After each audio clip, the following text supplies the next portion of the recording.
الحمد لله رب العالمين وأفضل الصلاة وأتم التسليم على سيدنا محمد أشرف الأنبياء والمرسلين وعلى آله وصحبه أجمعين. سبحانك لا علم لنا إلا ما علمتنا إنك أنت العليم الحكيم، ولا حول ولا قوة إلا بالله العلي العظيم. رب اشرح لي صدري ويسر لي أمري واحلل عقدة من لساني يفقه قولي وسد لساني واهدي قلبي بحق سيدنا محمد صلى الله عليه وسلم. اللهم ألهمنا بالعلم وزينا بالحلم وأكرمنا بالتقوى وجملنا بالعافية.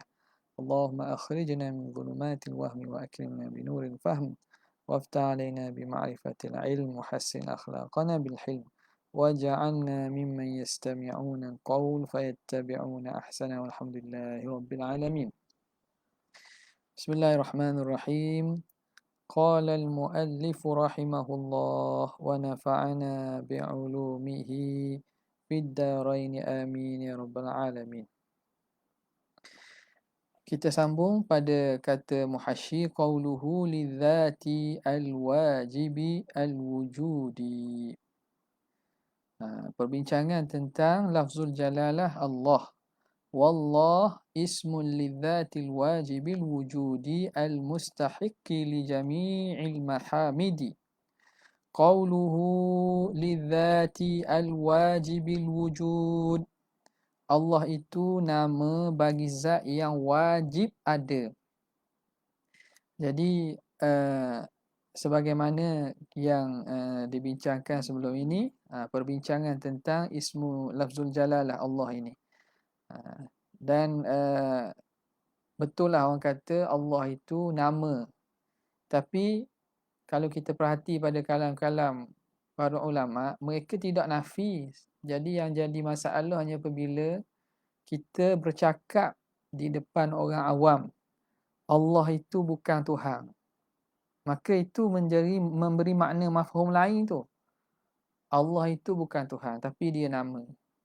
Kalau sebegitu boleh tahan, tapi nama bagi Tuhan contohnya, maka kita fahamlah yang dimaksudkan dengan Allah itu ialah lafaz Allah. Tapi kalau diitlaqkan secara Allah itu bukan nama, siapa yang sembah Tuhan, siapa yang sembah Allah, dia sembah dia sembah nama saja. Itu jadi lain makna itu. Sebab itu kita ataupun berjaga-jagalah dalam kalam ni. Sebahagian daripada ini sebenarnya datang daripada orang yang pengajian sifat 20 jugalah. Pengajian sifat 20. Dan sebahagian daripada golongan makrifat, geng-geng makrifat yang mak lepak ni lah. Jadi dia tidak faham pada masalah itlaq dan apa murak daripada itlaq itu. Dan benda perkataan itu kalau memberi ilham pada orang awam tidak boleh dicakap begitu. Kerana hatta Allah itu nama, dan nama ini pada para ulama al-ismu yadullu 'alal musamma. Jadi bila kita menafikan tanpa qaid yang memberi ilham, memberi salah faham kepada orang ramai, itu menjadi perkara yang bahaya dan tidak sewajarnya. Nampak? Dia kata Allah tu bukan Tuhan. Bila kata sebegitu tu lain maknanya. Tapi kalau kita kata Allah tu nama bagi Tuhan, dan Tuhan tu apa dia? Tak boleh nak jawab kalau kita tak boleh kata sebut nama dia. Sebab itu nama itu al-ismu yadullu 'alal musamma. Dah hakikat diri kita Zaid contohnya. Kalau kita tak boleh kata Zaid, dah dia tu apa? Senyap saja. Nampak tak? Itu ya, kita kena hati-hati dalam masalah ini. Dan ini mainan ni sebenarnya datang daripada orang pengajian sifat 20 sebahagiannya lah. Dan golongan-golongan makrifat pula. Lepas tu di golongan makrifat ni dikaitkan pula bahawa Allah itu nama saja, berlafaz, berhuruf. Tuhan itu tidak berlafaz, tidak berhuruf. Dikait dengan sifat kalam Tuhan pula. Jadi Tuhan tu tak boleh kita sebut. Ini salah faham dalam pengajian sifat 20 atau Asy'ariyah ini. Jadi sebab itu dalam apa-apa pengajian hendaklah kita tahqiq.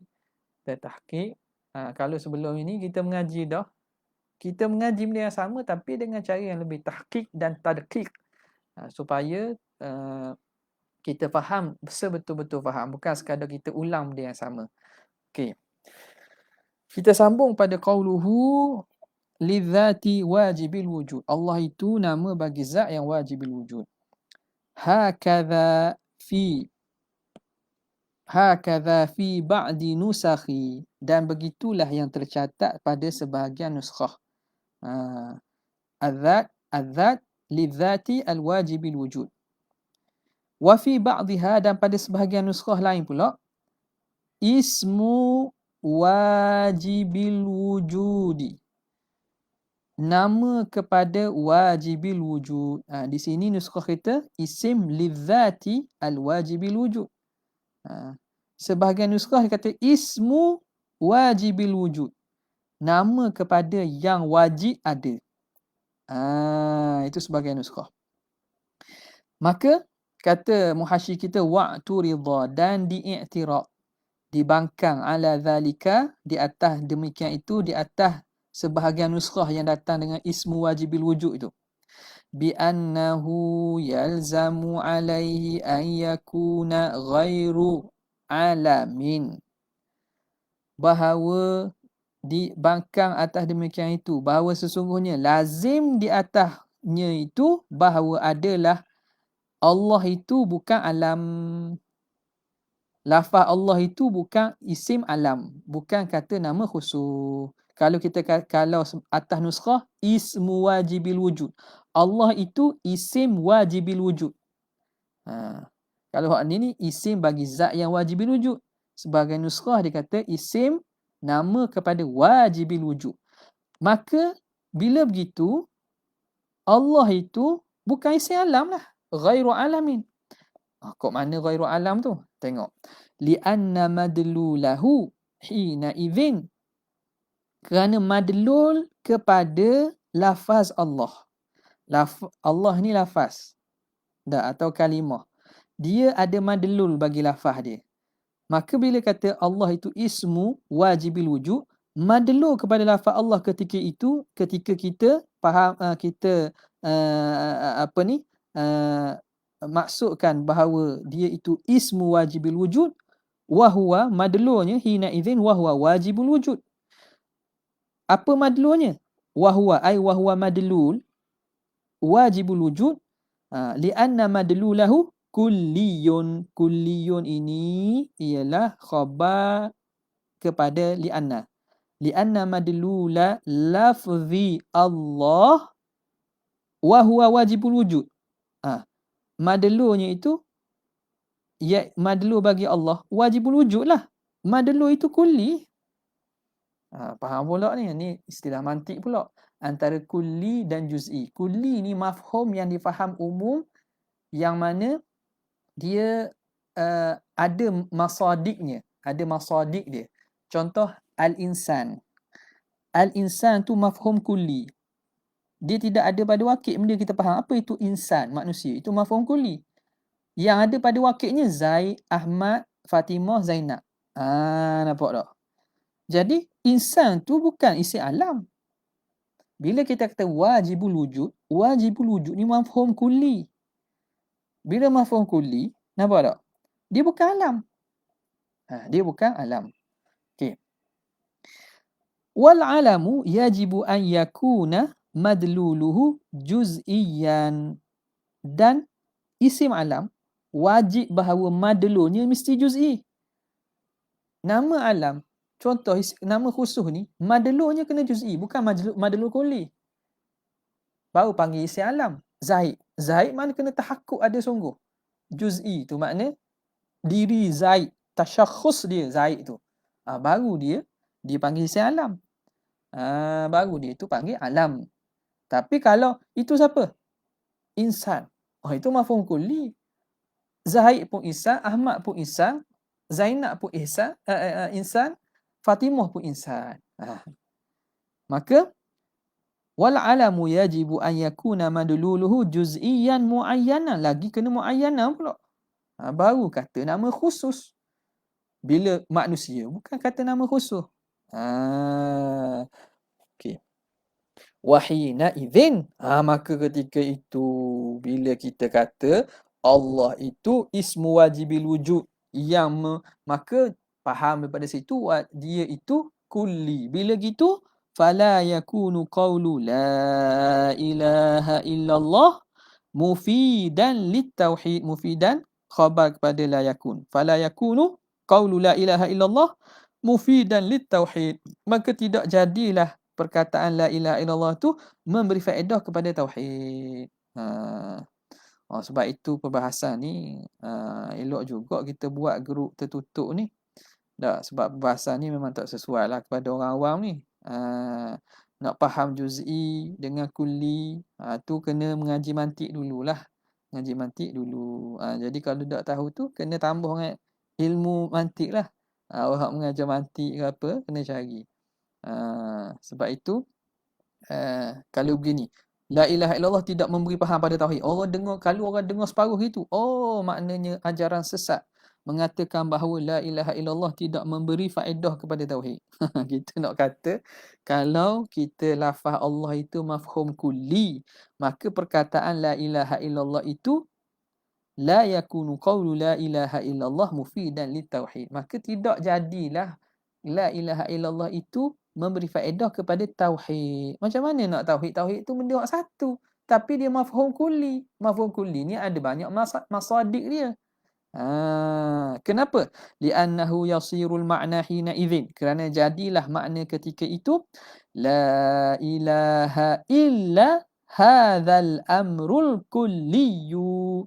Tidak ada kecuali ini perkara kulli. Jadi kalau kita asalnya la ilaha illallah kan? La ilaha illallah. Jadi kalau Allah itu nama kepada wajibul wujud, maka dia itu amrun kulli. Maka betul ke makna gitu? Dia akan jadi makna la ilaha illa hadzal amrul kulliyu. Tak jadi tauhid ya. Fa kaifa, bagaimana? Kan istiba'at ni makna mustahil lah begitu. Wa qad ajma'u, bahawa telah ijma' sekalian ulama ala ifadati dhalikal qawli at-tauhid, bahawa memberi faedah perkataan itu akan tauhid. Tauhid itu maf'ul kepada masdar ifadah. Jadi orang sepakat bahawa la ilaha illallah memberi faedah kepada tauhid. Bila kita fahamkan lafaz Allah itu makna kulli, maka tak bolehlah, tak akan memberi faedah tauhid. Kaifa wa qad ajma'u, bagaimana makna mustahillah demikian itu, kerana sesungguhnya telah ijma' para ulama bahawa memberi faedah perkataan itu akan tauhid. Ditambah pula ala annahu yadkhulu fihi hina idzin as-sifatu, fa'il bagi yadkhulu. Tambahan pula bahawa masuklah dalam itu ketika itu sifat.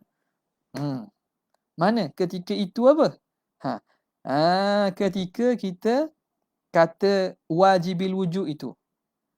Ismu wajibil wujud, nama kepada wajibil wujud. Tidakkah wajibul wujud itu bukan sekadar zat tapi sifat? Tidakkah sifat Tuhan tu wajibul wujud juga? Maka termasuklah sifat gitu pula.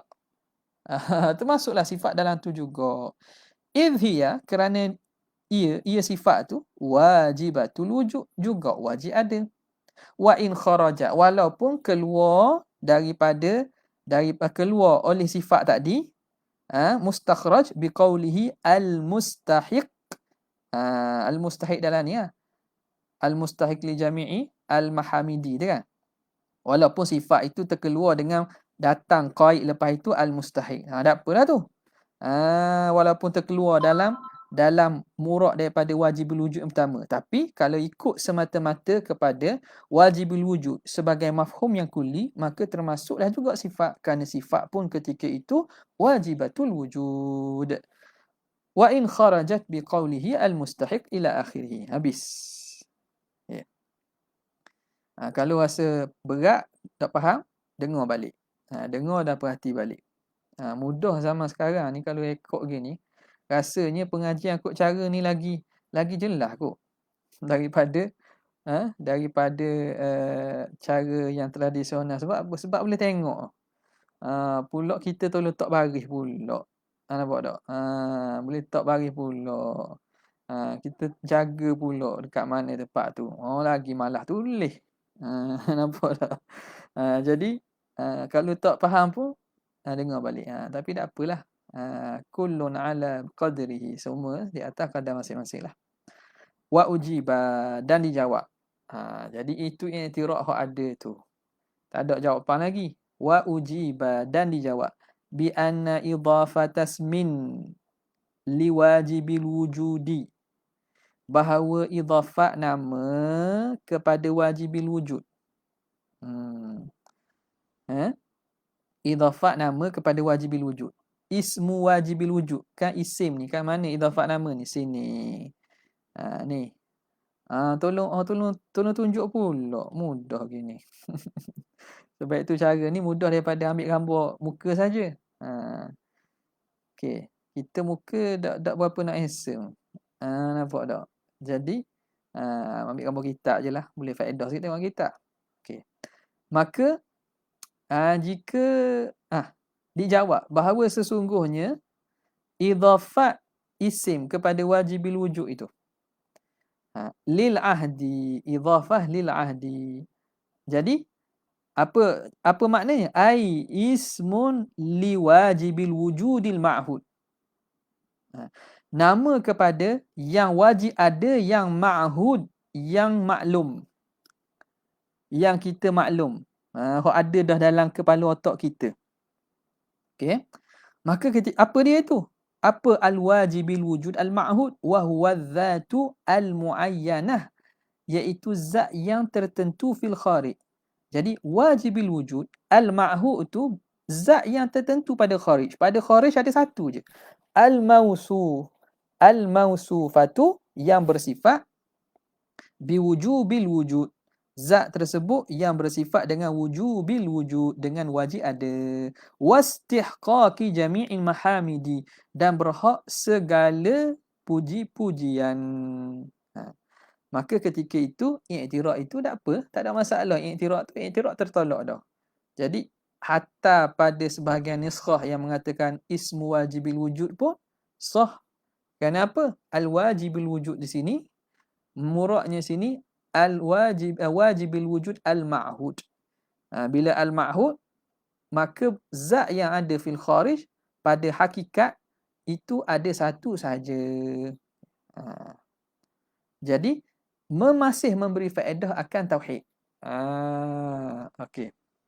Habis. Wal wasfani, dan kedua-dua sifat. Al-madhkurani, yang disebut keduanya. Dua sifat mana ni? Tolong tulis pula. Sifat wajibil wujud dan juga al-mustahiq. Kan pada kalam syarih dia katakan wajibil wujud al-mustahiq. Dua sifat tu lah. Nama kepada zat yang wajib ada, itu satu sifat. Al-mustahiq li jami'i mahamidi, yang berhak kepada sekalian puji-pujian. Itu sifat kedua. Dan kedua-dua sifat itu yang tersebut, kata dia, laisa min jumlatil mawdu'i lahu, bukan dia daripada jumlah al-mawdu'i lahu, yang diletakkan kepadanya, kepada lafaz tadi ya. Okey. Jadi sifat al-wajibil wujud tu sifat. Sekarang ni maudhu' lahu apa dia? Lafzul jalalah Allah.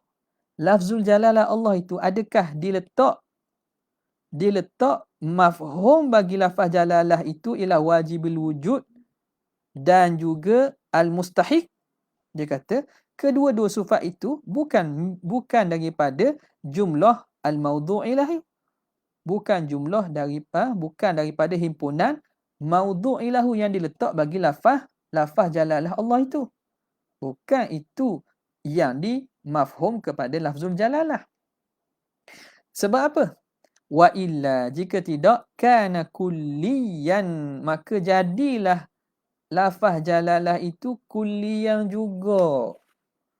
Bila kita menentukan, kita kata kedua lafaz itu memang diletak bagi mafhum lafaz jalalah Allah. Diletak bagi al-mawdu' ilahu, iaitu lafzul jalalah Allah. Bila begitu jadilah makna bagi lafaz jalalah itu kulli. Bila kulli waqad sabaqa man'uhu. Bahkan telah terdahulu larangannya. Maka bila kulli, macam mana sah kita kata la ilaha illallah tu memberi makna tauhid? Kerana benda kulli ni benda yang bukan mutasyakhas, bukan muta'ayyan. Okey. Jadi sebab tu dia kata hak tu bukan daripada maudhu'i lahu. Bal utiya bihima. Dibawa datang dengan keduanya. Kalau nak kata ata bihima pun boleh juga. Mendatangkan oleh musannif dengan kedua-dua sifat tadi. Tamyizan. Jadi situ nak baca ata ke utiya boleh dibawa datang. Mabni lil majhul. Ata yakni al-musannif bihima. Mendatang dengan keduanya. Dua sifat ni. Tamyizan lil mawdu'i lahu. Sebagai tamyizkan. Untuk membezakan kepada mawdu'i lahu bagi lafaz jalalah Allah itu an ghairihi, daripada selainnya. Jadi datang sifat tersebut sebagai tamyiz saja. Ni bukan tamyiz nahwu ni. Kata tamyiz mana? Dia tu dalam tempat rafa'. Tak. Bukan. Ni tamyiz makna membezakan. Bagi mawdu'i lahu iaitu lafaz Allah daripada selainnya. Okey. Tidakkah sifat Allah itu lebih daripada sifat wajib ada dan yang berhak dengan segala pujian? Sifat Tuhan banyak kan? Kenapa tak kata wajib kudrat, bersifat dengan ilmu yang mutlak? Nampak? Ataupun dia itu yang ternafi daripada kekurangan. Wa khussa, dan dikhususkan ai al-madhkuran, al-wasfani madhkuran. Dan dikhususkan keduanya, yakni sifat dan juga kedua sifat itulah, iaitu wajibul wujud dengan al-mustahiq itu. Bizikri, dikhususkan dengan sebut, duna baqiyati sifat, tidak dengan sifat-sifat lain. Sifat lain tak sebut pula. Lil isyarati ila istijma'i dzati li jami'i sifatil kamal, kerana mengisyaratkan kepada berhimpunnya. Sabaqa maknahu, tabak dikit mana? Sabaqa maknahu kat mana? Waqad sabaqa maknahu. Orang lain ke mana? Kalau nampak jelasnya, sabaqa man'uhu. Sebab nak katakan lafaz kulli, kalau benda itu mafhumnya kulli, maka lafaz tauhid la ilaha illallah tu tidak memberi makna tauhid. Orang lain macam mana? DKI, Darul Kutub Ilmiah. Kalau orang lain macam mana? Pada anak ni rasa tak ada masalah dah. Jazakallah, terima kasih. Ustaz Muhammad Asrul.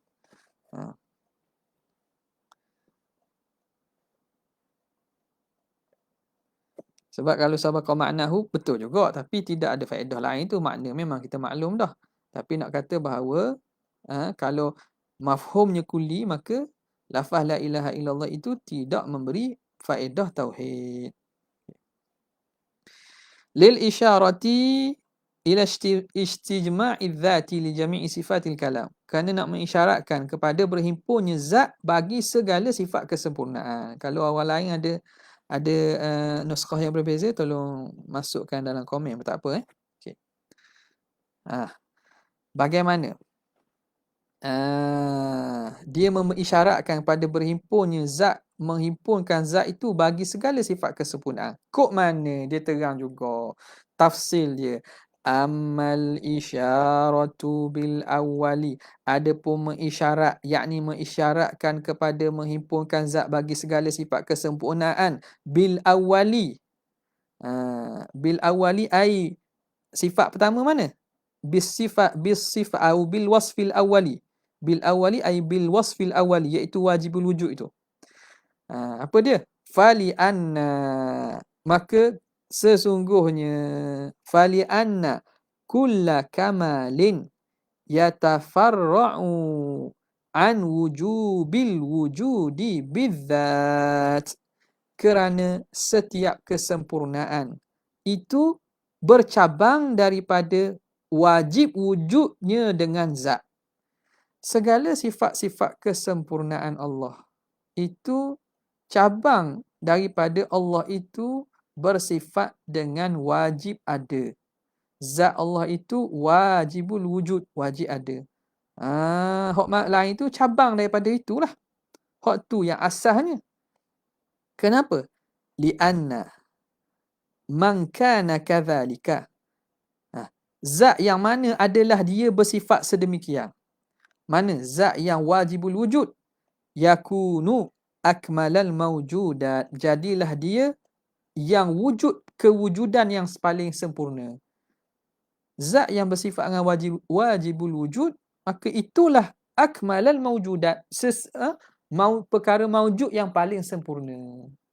Paling sempurna dia. Sebab dia wujud dia itu wajib. Hak lain wujud dia mungkin saja. Tentulah yang wajib wujud itu paling sempurna. Yakunu akmalal mawjudat wa ashrafaha, dan yang paling mulia. Bila begitu, fayajibu ittisafuhu, maka wajiblah ketika itu bersifatnya bi asyrafil sifati, dengan semulia-mulia sifat. Kalau wujudnya itu sesemulia wujud, maka tentulah sifatnya itu sesemulia sifat. Nampak? Itu makna istijma' sifat tersebut kepada jami' kamalat. Itu pada sifat yang pertama. Wa amma al-isyaratu bitsani. Adapun isyarat dengan yang kedua.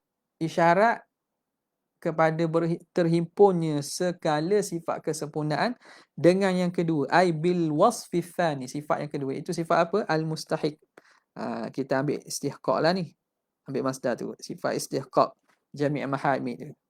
Fali anna, maka kerana sesungguhnya la yastahiqqu jami'a mahamidi illa man.